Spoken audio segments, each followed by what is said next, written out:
And with no further ado, we will get on with the contest.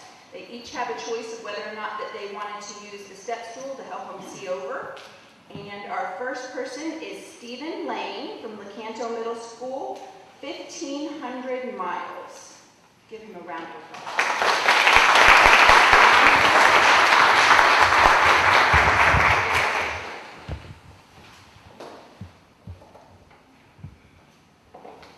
Many people have written books about life in different eras. They talk about the need for people to come together. But who has time to read all those long, boring, non-fiction books?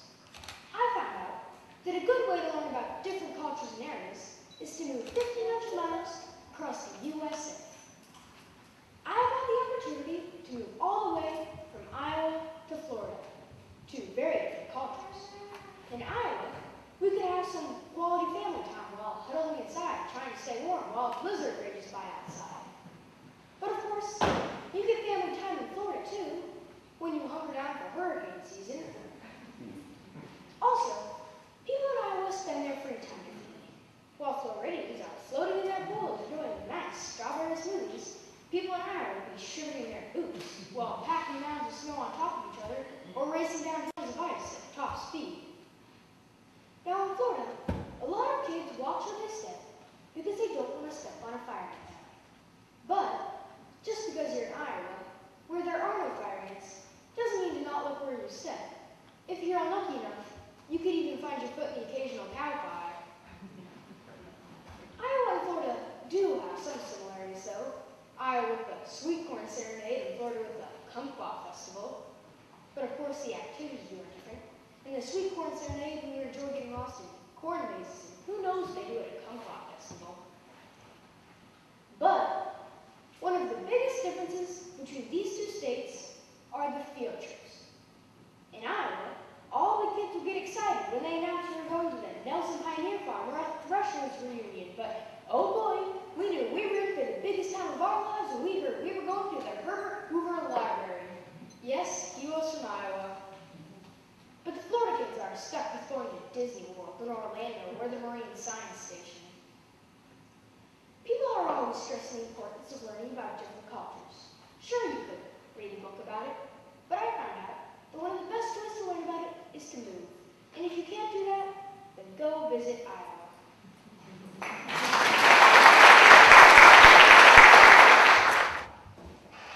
All right, one down, 11 more to go. We have Shade Carter up next from Pope John Paul II Catholic School, and the speech title this time is Archery.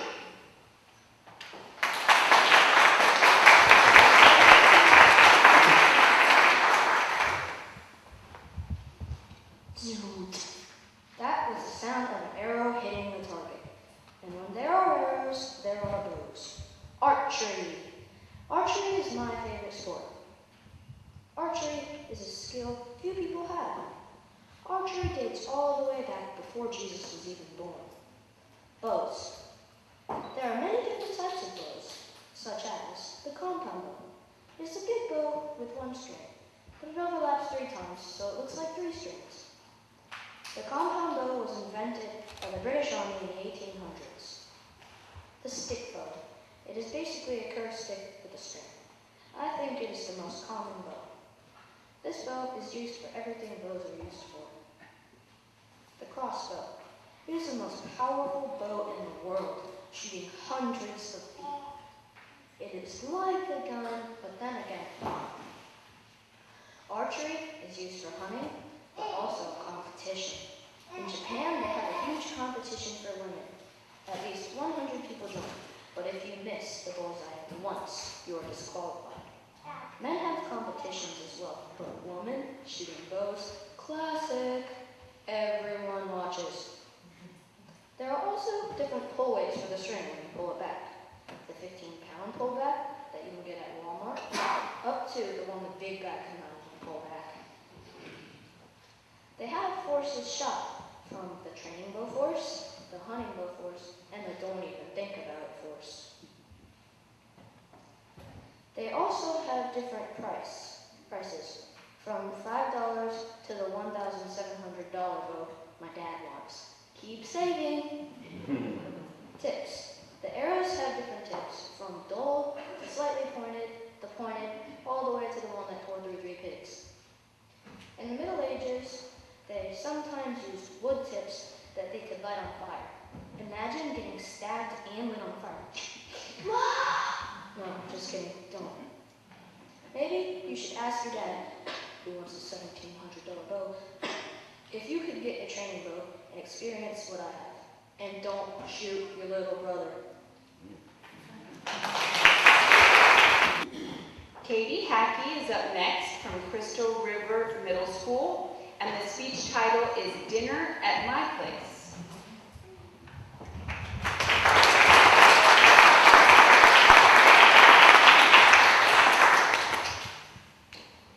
Picture what a traditional family dinner used to look like, with the table perfectly set with healthy food and kids drinking milk and politely saying, "Please pass the peas."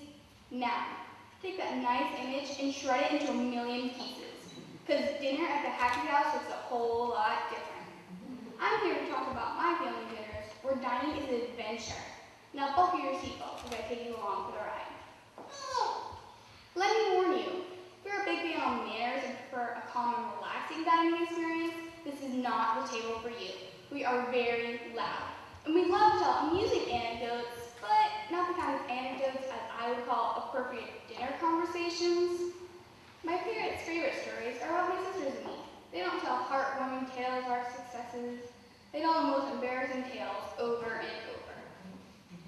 For example, my dad loves to remind us how my sister, Megan, used to eat cat food from the cat bowl, on her hands and knees, using nothing but her face, with the cat looking on with despair. My mom wants to thrill us with the legend of my sister Kristen projectile vomiting on not one but 3 people on my Aunt Tracy's wedding. The absolute worst story is about the time when my parents were watching a Dolphin playoff game at a restaurant. The game was tied at the 2-minute warning when I started wailing. It was 3rd and 2, and I had just produced a major number 2. It was my dad's turn to do the duties, but he was not enough to miss the game. So instead of relieving me of this squishy issue, he bounced me on his knee to pacify me until the end of the game. What he didn't realize was with each and every bounce, another squirt of baby poo was oozing down the side of his jeans. Yeah, definitely not the typical dinner conversation. Our family dinners are a little loud. Okay, a lot loud. And our stories make Miss Manners run for her life. But I wouldn't trade them for anything in the world. I love having dinner with each other. Too many families in America never truly eat together.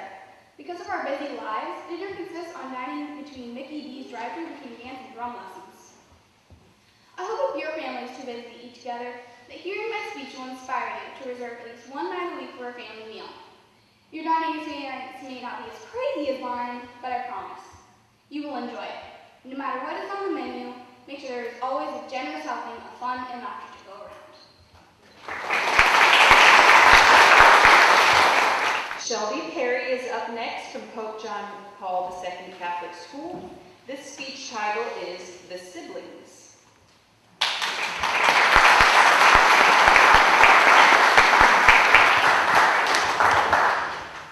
When you hear the word siblings, what do you think of? You might be thinking siblings are just little ones sitting there in my house that call my parents mom and dad. You might be thinking, oh, would those crazy teenagers just stop wearing makeup like their face is a coloring book? But I, on the other hand, think of long-lasting best friends that could never leave my side in any situation. First, there's Mikey, the middle child. Mikey is a freckled-faced carrot top that never drops a smile on his face. He isn't interested in any truck, tractor, trailer, boat, or any other machine or device that has an engine. Mikey loves riding four-wheelers, fishing, hunting, and playing outside. Then there's Annabelle, the youngest. She's 1 year old, 2 feet tall, and a walking catastrophe. She loves playing outside and playing with her toys, but her favorite hobby would be breaking just about everything of Mikey's line. If you hear someone say dynamite comes in small packages, they would be right. Annabelle's a handful. own kind of person. I mean, we had to come up with an own color name to fit her hair and her eyes. She will have mud eyes and strawberry hair. It will stick with her forever. All of us love spending time together, whether it's playing tag, hide and seek, and cops and robbers, or anything else that will make them happy. Mikey and I have been brothers and sisters for about 7 years. Boy, has it been crazy. From playing toys together or playing sports together, Mikey and I will have a very special bond, and we will never give up on each other. Annabelle and I have only been siblings for about a year, and I can already tell she will have a special bond like Mikey's and mine since I looked at her eyes in the hospital. Annabelle is very cute and very stubborn, with a sassy attitude. I don't know where she gets that from. Oh wow, do I really have great siblings. We may fight, we may argue, but hey, like I told Mikey, I wouldn't pick on him if I didn't love him. Ellie Hecker is up next from Lecanto Middle, and the speech title is Can Heroes Come from Tragedies?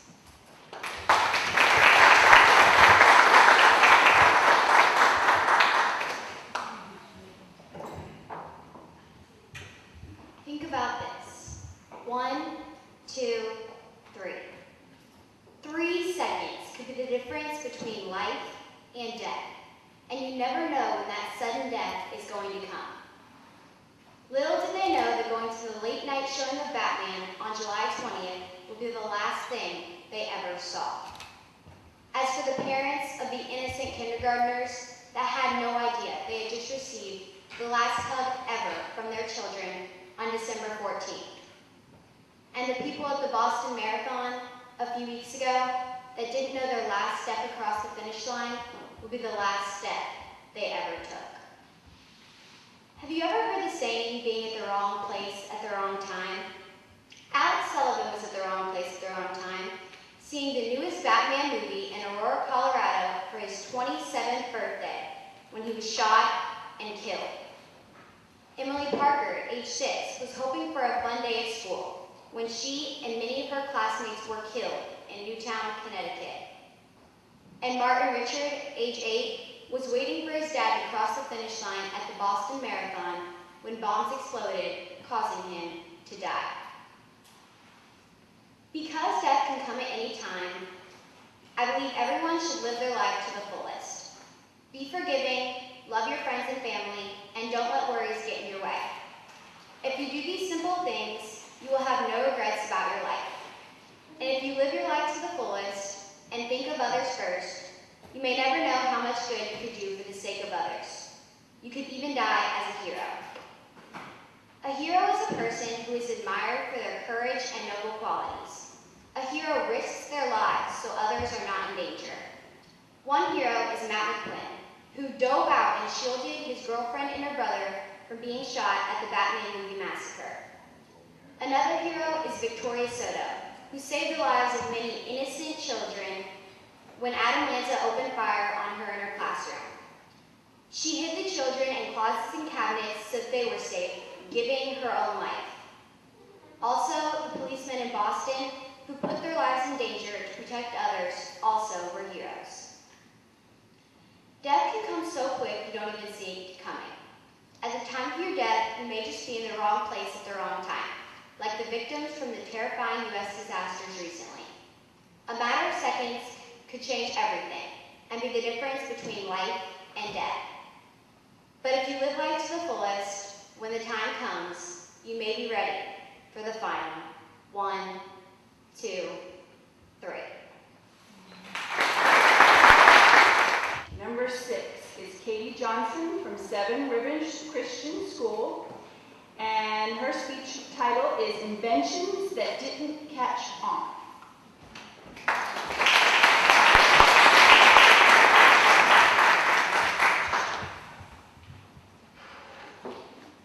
Can you think of any inventions that you absolutely could not live without?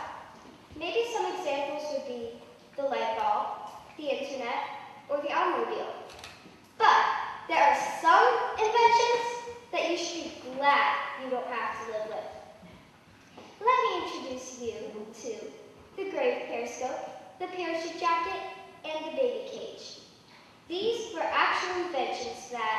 for some reason, never quite caught on. U.S. Patent 901407, the grave periscope. Invented by George Willems in 1908, the grave periscope was attached to a coffin and stuck out of a grave. If you looked into it from above, you would have the wonderful opportunity of seeing the dead person inside. If, indeed, they were dead. Reasons for this invention also included making sure the deceased person was still dead. Next, the parachute jacket. Exactly what it sounds like.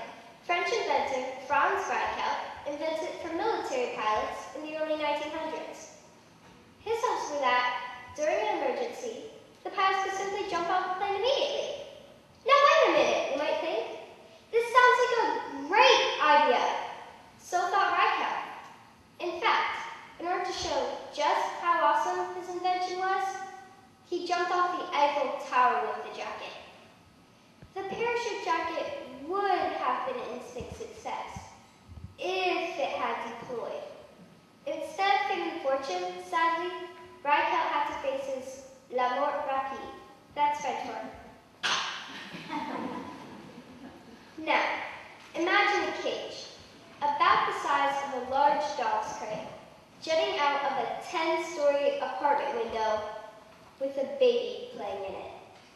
There, you have U.S. Patent 1448235, the portable baby cage.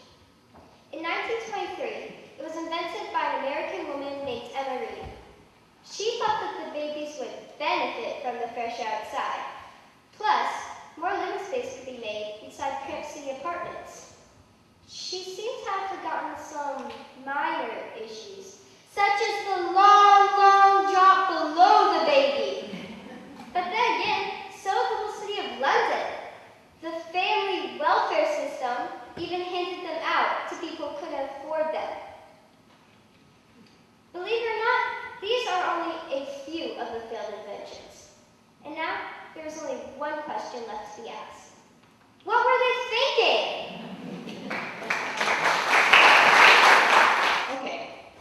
Up next is Jacob Hensley from Inverness Middle School, and the speech title is Trying One More Time.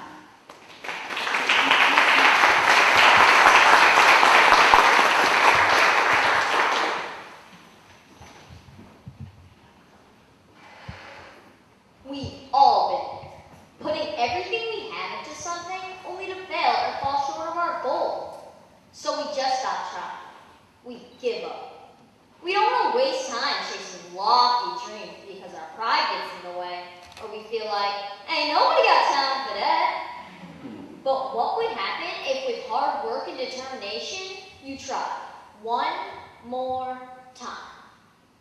For example, get a load of these so-called losers. One past politician ran for political office and lost 8 different times. A wannabe cook who tried selling his recipe had 1,009 doors slammed in his face. Or finally, a teenager who dreamed of growing up and becoming a professional basketball player was cut from his high school varsity team.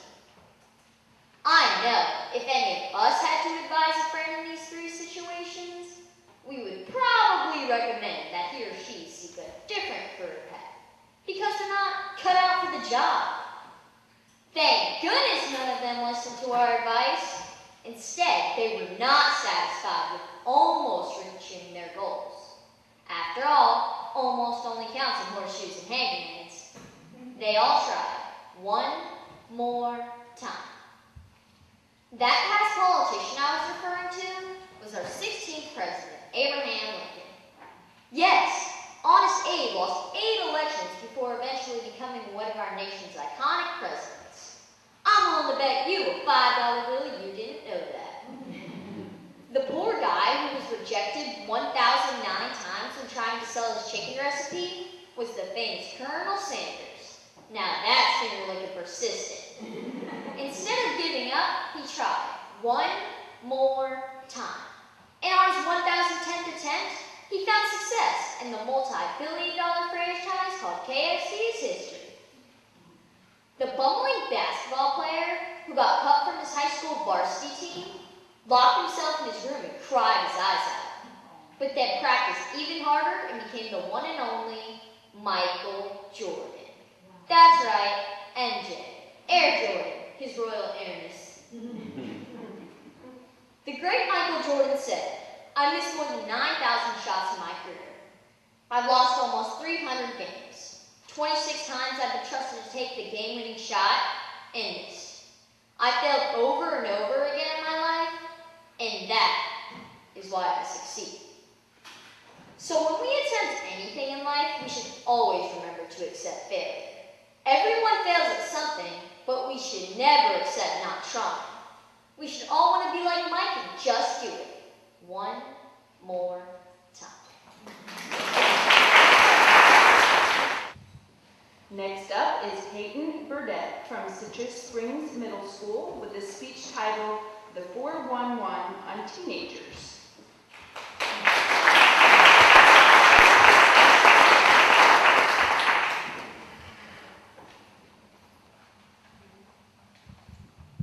You mad, bro? For real? Seriously. BTW. ILY. Why all these confused faces? I know it sounds like I'm speaking a different language, but I'm not an alien or a foreigner. I'm about to be a teenager. To many adults, foreign aliens and teenagers are synonymous.